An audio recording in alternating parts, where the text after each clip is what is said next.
Post-game report, Adam Cavalier alongside head men's basketball coach Chuck Benson. Chuck, a lot to break down in this one. Some incredible good moments. Absolutely insane shooting after halftime. 84% is unheard of. But at the same time, some frustrating moments with turnovers late that left the door open for Anderson, and this was probably more of a fight to the finish than one would have preferred. How do you sort this one out? First of all, credit to Anderson there at the very end. The way we ended that half, again, credit to them.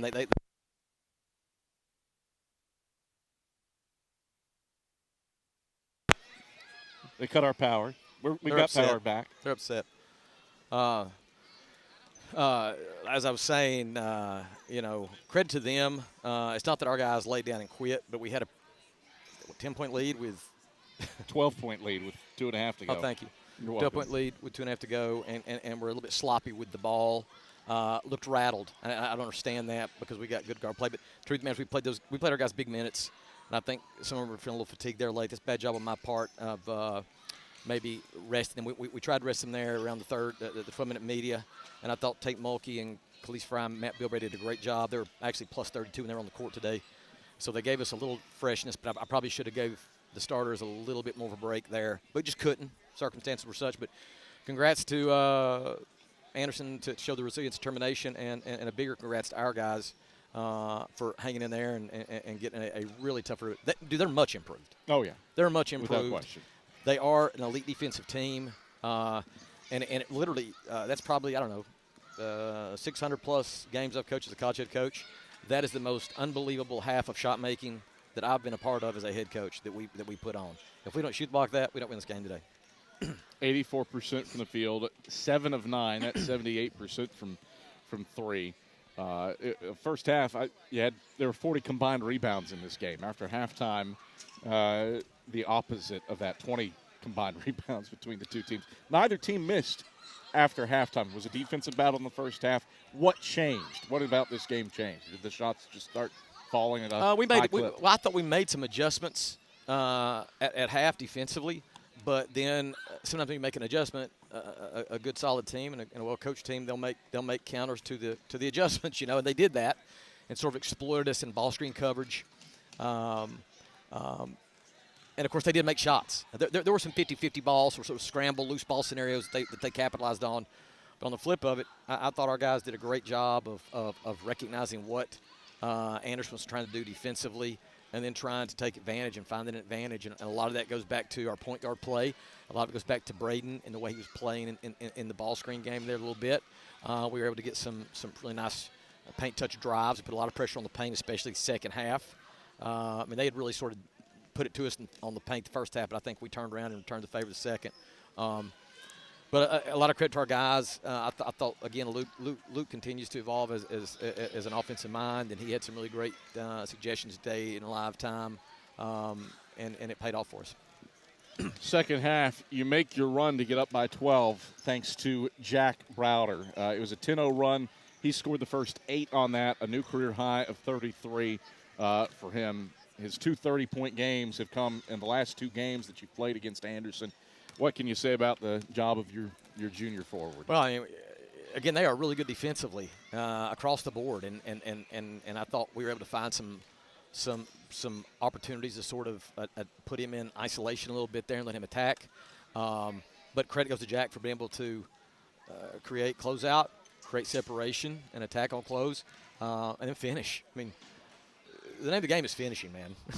Taking shots is one thing. Making shots is another. And making shots in college basketball is really difficult, especially against a team as well coached, defensively speaking, as Anderson is. And I told our guys, man, it's going to be really challenging because they're legit defensively, and they are legit. Our shot making the second half was just otherworldly, man. That does not on any level lessen the fact that Anderson is really, really good defensively, and that's a team that's going to win a lot more games this year. You bring up the shot making. A lot of it, 7 of 9 from 3 notwithstanding, a lot of it came on rim attack stuff. And that comes with the first half where you were blocked 5 times by an Anderson team. They block some shots, but Yeah. it's not like they're top 10 in the country in block shots. Yeah. Middle of the pack in the league. How are you able to adjust with their rim protection present in the first half to continue to attack the rim at such a high level after I thought some of it was their defensive choices, their coverages, and we knew what their primary choice was defensively in terms of ball screen coverage, and they made some adjustments at half, and it really sort of I thought our guys encountered their adjustment. I thought Trey really set the tone by touching paint a lot. But then, Nick found some opportunity. Nick's such an elite shooter. Guys were scared to death of him. And so he can show a ball fake, shot fake or something. He's able to get paint. And then, of course, Jack can just fight for drives. He's such a rugged, we call him Junkyard for a reason. He's a junkyard dog. So our guys just play to their strengths, man. And they know that we want to get it in there as much as can. All right, we got a bone to pick. We got an issue to address. Okay. I don't have the bone. I don't have the bone to pick with you. I'm confused. Where are we going with this? Sawyer Williams has a bone to pick with you. I would argue the greatest modern-day post for Carson-Newman men's basketball. Not even questionable. 1,500-point game score. He chimed in after the post-game chat that we had where you were itchy to get on the bus. Yeah. To get you some pizza. Yeah. And was a touch hurt. The sheer fact that Sawyer Williams, who's a man of few words, was willing to go on social media and put it out there for the world to see tells me that this is some deep-seated frustration he's been holding on to for a long time about that cold pizza incident. I texted him, and he reminded me that he's never forgotten that. Of course, I have. What I know is I love me some Sawyer Williams. If I can find another year eligibility for that dude, watch out. He's the all-time just the all-time great post that I've ever had. So, well, Chuck, I think you need to make amends. You get his address in Kentucky on the old goat farm, and give the goat farmer some hot pie. Why don't you get some hot pie? Some hot pie some piping hot pies? What I'm going to do? They're coming down here for our 10-year 14-15 championship reunion in January.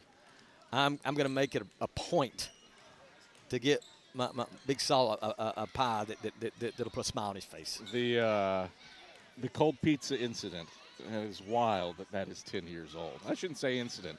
You were nonplussed after some poor play at Johnson C. Smith. Yeah. Only scored 49. Of course, Ish and Antoine had showed back up to witness that nasty little thing. So, it's been a while, but no cold pizza on the bus today. I'll do what I got to do to make up to Sawyer. I love him too much. I'm a big Greater Williams family fan. Yes. So, got to make that right. I do have a question. Are these new? No.